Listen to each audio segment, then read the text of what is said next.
Bonjour. Correction de l'examen de mathématiques bac 2020, l'exercice 3.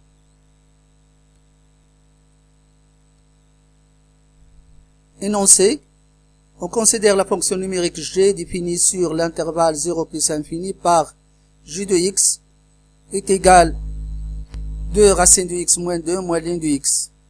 Question A. Montre que pour tout x de 0 plus infini, j' de x est égal à racine de x moins 1 sur x. Corrigé.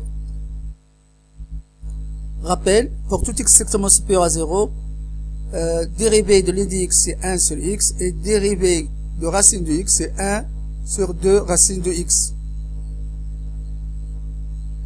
D'où, pour tout x de 0 plus infini, on a j' de x est égal à la dérivée de 2 racine de x moins 2 moins l'in de x.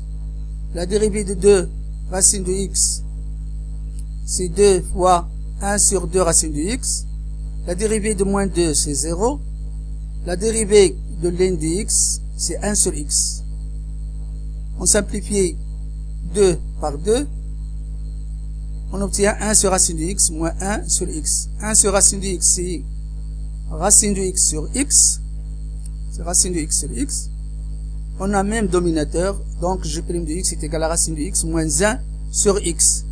Pour la question B, montre que la fonction g est croissante sur l'intervalle 1 plus infini. Pour tout x de l'intervalle 1 plus infini, on a x supérieur ou égal à 1. On introduit le racine, donc racine de x supérieur ou égal à racine de 1, qui est égal à 1, d'où racine de x moins 1 est supérieur ou égal à 0. Donc, le numérateur est positif. On a x strictement supérieur à 1, donc x est positif. Et par suite, j' de x est supérieur ou égal à 0. Ce qui montre que la fonction g est strictement croissante sur l'intervalle 1 plus infini. Question C. On déduit que pour tout x de l'intervalle 1 plus infini, l'in de x supérieur ou égal à 0, inférieur ou égal à 2 racine de x. On a ici deux inégalités. On doit montrer l'in de x supérieur ou égal à 0. Et puis, on doit montrer que l'in de x est inférieur ou égal à 2 racines de x. On commence par la première inégalité. Pour tout x de l'intervalle 1 plus infini, on a x supérieur ou égal à 1. On introduit la fonction l'in. Donc, l'in de x est supérieur ou égal à l'in de 1 qui est égal à 0. D'où la première inégalité. Deuxième inégalité, on sait que la fonction g est strictement croissante sur l'intervalle 1 plus infini. Donc, pour tout x supérieur ou égal à 1, on a j de x supérieur ou égal à j de 1, d'où j de x est supérieur ou égal à 0, car j de 1 c'est 0. Et par suite, 2 racine de x moins 2 moins l'in de x est supérieur ou égal à 0. Ce qui montre que l'in de x est inférieur ou égal à 2 racines de x moins 2. Et on a 2 racines de x moins 2 est inférieur ou égal à 2 racines de x, d'après la remarque. Donc, l'in de x est supérieur ou égal à 0, est inférieur ou égal à 2 racines de x pour tout x de l'intervalle 1 plus infini. Question D. Montrer que pour tout x de 1 plus infini, l'in de x à la puissance 3 sur x au carré supérieur ou égal à 0, inférieur ou égal à 8 sur racine de x. Et on déduire que limite quand x tend vers plus infini de l'in de x à la puissance 3 sur x au carré est égal à 0. Pour tout x de l'intervalle 1 plus infini, on a déjà montré que l'in de x est supérieur ou égal à 0, inférieur ou égal à 2 racines de x. Donc, l'in de x à la puissance 3 est supérieur à 0, inférieur à 2 racines de x à la puissance 3. 2 à la puissance 3, c'est 8. Racine de x à la puissance 3, racine de x au carré, c'est x. Il nous reste racine de x. On divise par x au carré. On a l'in de x à la puissance 3 sur x au carré supérieur ou égal à 0. Et 8x racine de x sur x au carré. On simplifie x avec x au carré, il nous reste x.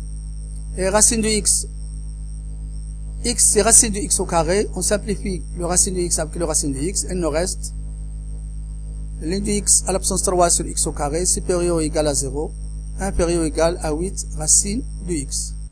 Et on déduire que limite quand x tend vers plus infini, l'in de x à la puissance 3 sur x au carré égale à 0.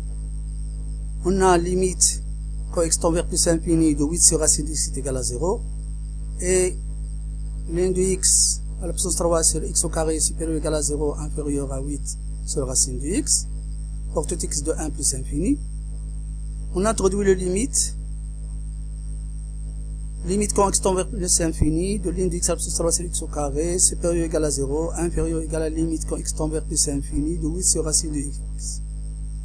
Ça c'est 0, limite de 8 sur racine de x c'est 0, et par suite limite quand x tend vers plus infini de l'in de x à la puissance 3 sur x au carré est compris entre 0 et 0, ce qui montre que limite quand x tend vers plus infini de l'in de x à la puissance 3 sur x au carré égale à 0. Deuxièmement, A montre que la fonction g qui a x pour image x fois moins 1 plus 4 sur 3 racine de x moins de x est une primitive de g sur l'intervalle 0 plus infini. Corrigé, on a pour tout x de 0 plus infini. Deuxièmement A, on a pour tout x de 0 plus infini, g' de x égale à dérivée de g de x qui est x fois moins 1 plus 4 sur 3 racine de x moins l'in de x. On a un produit, on applique la règle de produit. On a dérivée g' de x égale dérivée de x fois moins 1 plus 4 sur 3 racine de x moins de x sans dérivée plus x sans dérivée fois moins 1 plus 4 sur 3 racine de x moins de x dérivée. Dérivée de x c'est 1. Sous parenthèse sans dérivée. Ici on a x sans dérivée. Dérivée de moins 1 c'est 0. Dérivée de racine de x, c'est 1 sur 2 racine de x, 4 sur 3 le coefficient. Dérivée de l'in de x, c'est 1 sur x. En faisant le produit, on multiplie par 1. Elle reste moins 1 plus 4 sur 3 racine de x moins de x.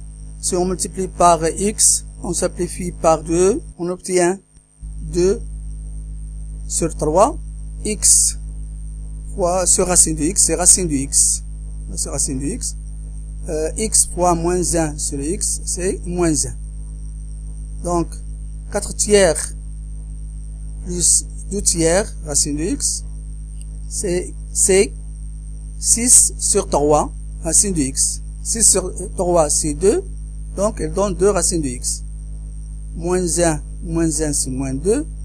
Ici, on a moins l'in de x, donc moins l'in de x, et ce qui donne g de x. Donc, la fonction g est une primitive de la fonction g sur 0 plus infini. Deuxièmement, B, calculer l'intégrale de 1 jusqu'à 4 g de x de dx. Pour calculer l'intégrale de petit g de x, on doit savoir le primitif de g de x. On a déjà la fonction g est une primitive de g sur l'intervalle 0 plus infini. Donc, l'intégrale de 1 jusqu'à 4 de g de x de dx est égale à g de x, grand g de x, entre crochets, compris entre 1 et 4, qui est égal à g de 4 moins g de 1. Il suffit de calculer g de 4 et g de 1. Alors, pour g de 4, on remplace x par 4. On a 4 fois moins 1 plus 4 tiers racine de 4 moins l'in de 4, moins g de 1, on remplace x par 1, c'est 1 fois moins 1, 4 tiers racine de 1 moins l'in de 1.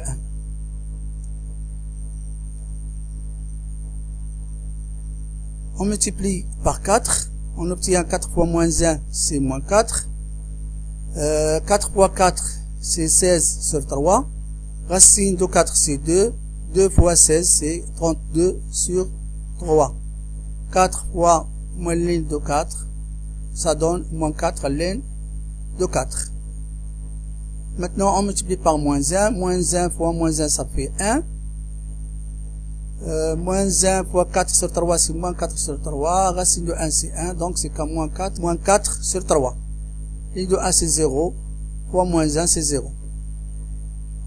Moins 4, c'est, on multiplie par 3, c'est moins 12 sur 3. Ici, on a 32 sur 3. 1, c'est 3 sur 3. Ici, on a moins 4 sur 3. Et on a moins 4 ligne de 4. Voilà, c'est moins 4 ligne de 4. Les nombres négatifs, on a moins 12 et moins 4, ça fait moins 16 sur 3. Les nombres positifs, 32 plus 3, ça fait 35 sur 3. Moins 4 ligne de 4. Moins 16 plus 35, c'est 19 sur 3. Moins 4 ligne de 4. Alors si on veut, ligne de 4, c'est 2 lignes de 2. 2 lignes de 2 fois 4, ça fait 8. Donc le résultat, c'est 19 sur 3 moins 8 lignes de 2.